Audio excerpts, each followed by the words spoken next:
Ladies and gentlemen, please welcome Shri Jyotiraditya M. Scindia, the Union Minister for Communications and Development of Northeast Region. He will share his vision for a rising Bharat in conversation with Nalin Mehta on the theme Aspirations Uninterrupted, Connecting a Billion Dreams.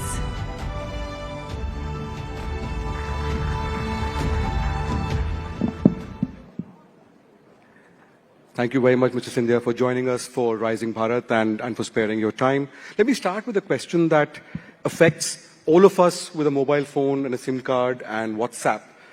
There is a guideline coming in force from tomorrow on SIM binding directions कि अगर आप WhatsApp को अपने computer पे खोल के देख रहे हैं तो और all of us using laptops, computers, phone तो उसमें कुछ घंटे के बाद वो बंद होगा and you have to do it again. So is that guideline, is there any chance of an extension on that, and is Meta going to comply? So, first of all, Nalin, it's wonderful to be back at Rising Bharat and News 18. It's an event that is always calendarized now. It's almost as if this event has become an institution in itself. So I'd like to congratulate you and Network 18 in terms of putting together a very thought-provoking platform for the country, as well as globally, as India's rise is now being accepted across the globe. Let me first start by saying that telecom and mobile technology today is no longer a luxury. If you will, in many ways, it is almost like the blood coursing through our veins.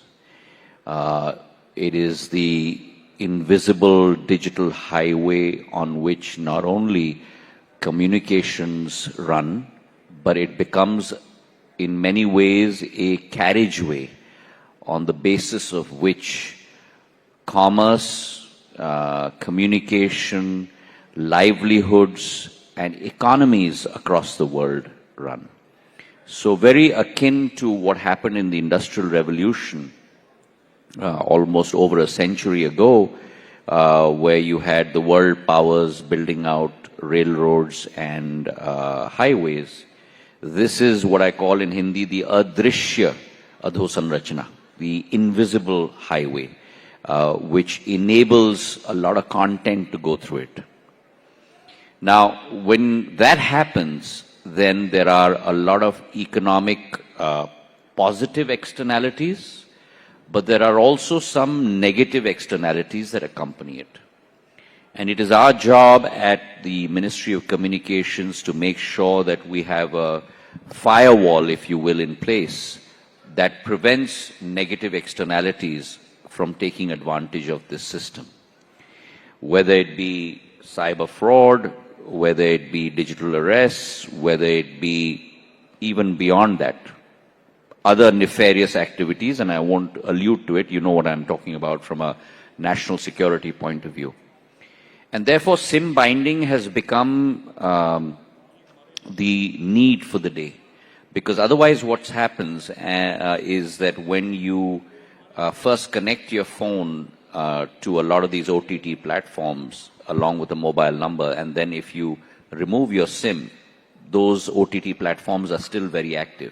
But I can't trace who the identity of that person is who's conducting these activities. So if Nalin, for example, conducts those activities and he's removed his SIM from his phone, I cannot trace the identity of Nalin Mehta. And therefore, to be able to do that, SIM binding today becomes mandatory from a security point of view. Now, we've issued a regulation that stands, as I've mentioned in a few interviews before, and we do hope that all service providers come on board, because this today is my fiduciary responsibility to 140 crore Indians, which I cannot stray away from. So, Mr. Scindia, you've said that India followed the world on 4G, walked with the world on 5G, but will lead the world on 6G. What do you mean by that? And say with the tech stack, for example, how do we compare with other countries, especially with China, for example? So India has, let me back up a little bit. When I graduated from Harvard and I came back to India as an investment banker, many moons ago, the first transaction we looked at was in those days, early 90s, when licenses were given out for those 6 metros for mobile. And India in many ways has followed the world on mobile technology, whether it be GSM or then 2G or then 3G and even 4G. 5G was the first time when technology across the world was promulgated, and India actually had the fastest rollout of 5G in the world. We rolled out 5G across the length and breadth of India in 22 months. We're talking about 4.5 lakh crores of capex, close to 500,000 BTS-based transceiver stations, colloquially known as mobile towers. And today we have almost ubiquitous connectivity on 5G. Close to 99.9% of districts are connected. You'll be surprised to know that today, out of the 120 crore customers on mobile in India, 40 crore have already transferred onto 5G networks. So we have almost close to 35% of our market today on 5G. And my projection is that by 2030, that's going to grow to 100 crore customers. Which means exactly what I said, that we walked with the world on 5G. Now, we intend to lead the world on 6G. What does that mean? That means that when telecom technology is promulgated or standards are set, that is set by a world body called the ITU, the International Telecom Union, or 3GPP. And when those standards are set, then international countries that are world leaders sit at that round table, for example, in front of me, cogitate, and based on their ideation, come up with a set of standards that all other countries, for example, everyone else in this room, will follow. But on this table are the standard setters.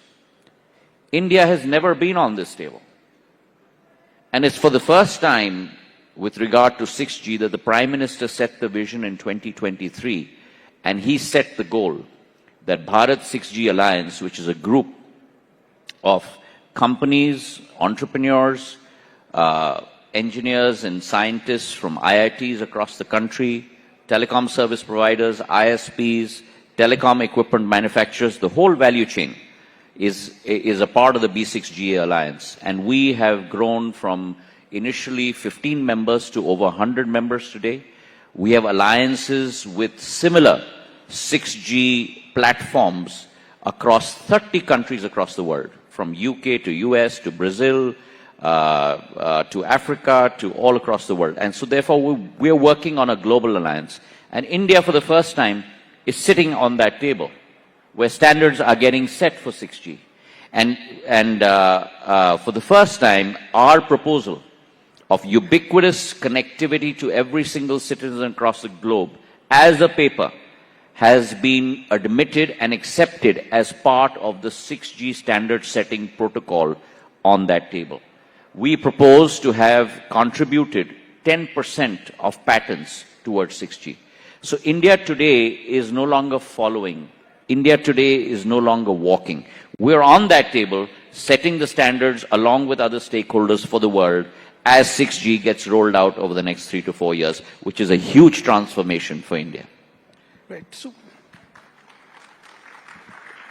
when do we expect SATCOM services to be in effect, like Starlink or OneWeb or GeoSAS? So, satellite connectivity is, if I may say, is mandatory. As communications minister, it is my job to ensure that every single citizen in my country has the full bouquet of services in front of him or her to choose from.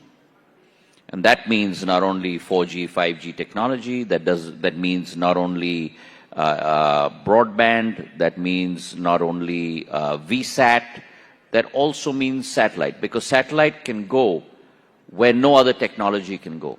So where it is very difficult terrain, you cannot lay the OFC fiber, you cannot have backhaul, you can't have fiberization of towers. That's where satellite takes over. One. Two, God forbid, but in the case of natural calamities, when all other systems go down, satellite is the only system that stays up. And therefore, for me, it's mandatory that to have this technology in India. Now, we've given out 3 licenses, as you know, to OneWeb, to Jio, and to Starlink. All 3 companies have also been given a normative spectrum assignment to be able to show compliance with regard to all the security protocols that are required. All 3 companies are working on that today. Now that is on their table.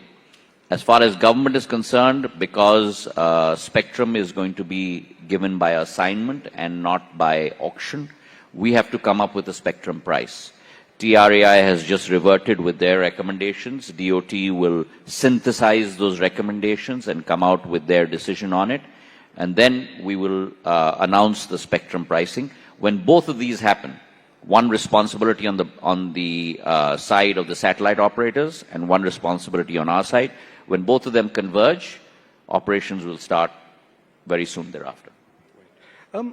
One of your cabinet colleagues, Mr. Vaishnav, yesterday spoke about how media companies should get a fair share from big tech companies for content. There's a similar demand on fair share in a very different way from the telecom companies for fair share, from companies like OTT platforms like Netflix and so on. What's your view on this? So that's not something that's under my mandate or my ambit. This is something that has to be decided by MeitY. And I do not believe in either interfering or commenting on what is not my domain.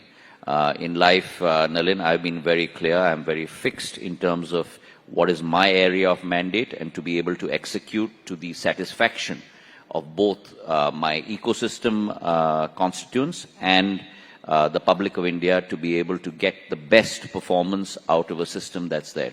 I do not believe in straying outside my domain. So on the telecom operators who are demanding a similar thing, right? That's something that MeitY has to decide on and not telecom. Right. So after the relief to Vodafone, there are demands from Bharti Airtel, for example, to seek parity. Are you considering any relief for them? And what is the status, sir, of the committee to review the dues for Vodafone? So we have, as you're aware, we have a 49% stake in Vodafone now. With the conversion of the AGR dues, which is close to about 38,000 crores. We have also followed the Supreme Court verdict and executed on that. And I think things look quite promising as far as Vodafone is concerned. But let me be very clear, we are an equity holder. Now, when you are an equity holder, that does not mean that you are in management. We are in management vis-a-vis BSNL, and I can speak to the strategy of BSNL and how we are changing things around and bringing that mothership around and making sure that she serves the people of India and she is a profitable enterprise. As far as Vodafone is concerned, we are a minority shareholder at 49%. We do not believe in increasing our stake beyond 49%. It is for the management of Vodafone now to be able to chart their course going forward. As far as other telcos are concerned, I've been very categorical on this. In the case of Vodafone, the decision was taken by the Supreme Court, and if there are other telcos that want to follow suit, they must follow the same route. Mr. Scindia, do you believe with the telecom industry, do you think it needs another round of tariff hikes for growth and investments? What's your sense? So as you're aware, telecom is a sector which is in forbearance. Tariffs are not announced by us. It is for the 4 telcos to determine their strategy in terms of pricing. As you're aware, this is a very inelastic market in terms of pricing. We have this is a country where high volume is the key to growth, and it's for them to be able to chart that path. Suffice to say that India has shown the world how you can permeate technology right down to the grassroots level. When you have 120 crore telecom subscribers, 1.2 billion telecom subscribers, when internet subscribers go from 250 million 12 years ago to 1 billion today, when broadband subscribers, which is greater than 2 GB, go from 60 million to 1 billion today, that kind of exponential growth, you're looking at a CAGR of over 30-40% per year, also results for the consumer in a very steep decline in prices. So 11 and 12 years ago, voice used to cost 50 paise a minute. I can convert that into cents. Today, voice costs 0.03 paise a minute. I can't even convert that into cents. So for all practical purposes, it's free. Data 12 years ago used to cost 287 rupees a GB, which is roughly $3.2. Today, 1 GB of data costs in India less than 8 rupees a GB, which is less than 10 cents. The world average is $2.49. So India is operating at 5% of world costs with 1 billion subscribers in place. Now that's the secret recipe of India's success. And within that ambit, each company has to decide its strategy. So we just had the AI Impact Summit, which led to a huge amount of announcements, and Delhi was put at the center of the World AI Map.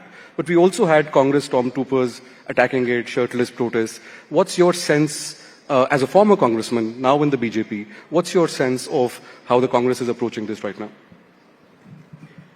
I think it's an unmitigated disaster. The Global AI Impact Summit was not a NDA program. It was not a BJP program. It was Bharat's program. And you had delegates from 160 countries in the world. You have 26 heads of state visiting India. Because everyone realizes that India is the next growth potential for the world. From a human resource angle, from an innovation angle, from a capability angle. And on that platform, if you're going to exhibit the vacuousness of your Desh Bhakti, then good luck to you. Because the people of India have rejected you multiple times. And even at Bharat Mandapam, which is where we are sitting, when that absurd exhibition took place, it is the people in that arena that took these protesters down. So what's your message? And I think that if you are so negative in your perception towards your own country because of your pursuit, your naked pursuit of aggregation and aggrandizement of power, that thought process at the cost of the country is not going to be acceptable to any citizen across the length and breadth of India. So what would your message be to Rahul Gandhi? I have nothing to say to him. Well, and I don't think anyone in this audience has anything to say to him either. So Rahul Gandhi is talking about on the tariff deal, things about India has been sold out, all of that. How would you respond to that? If you are so anti your own country in your mind, then I don't think this country has any place for you. Mr. Scindia, one final question, which is, when do we expect the next round of on telecom, on spectrum auctions? When do we expect to see that? The TRA has come out with their recommendations just a few days ago. Based on those recommendations, we will proceed to look at what the appetite for demand is. Shortly thereafter, we shall take a view, and if there is an appetite for demand, come around with another round of spectrum auction. Right. You have also, let me ask you one more question.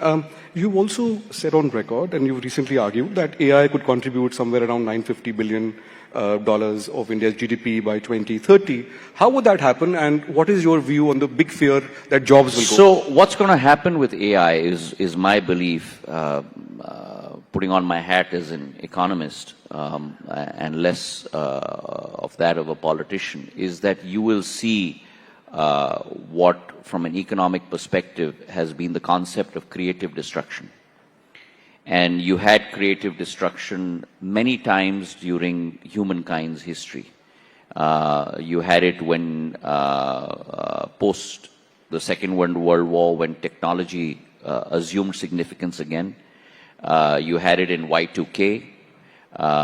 You had it in COVID, when there was a huge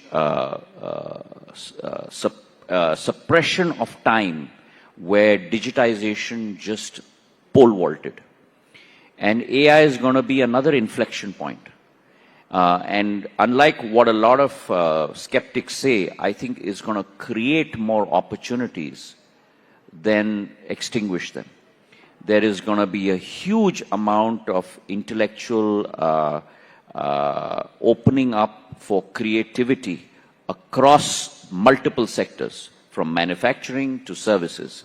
And that's where I believe now India is poised to take the lead. The Prime Minister, with his AI mission, close to about 2 lakh crores, looking at setting up, and in my generation, and I'm sure you'd agree with me, Nalin, I never thought that we'd be setting up semiconductor fabs in India.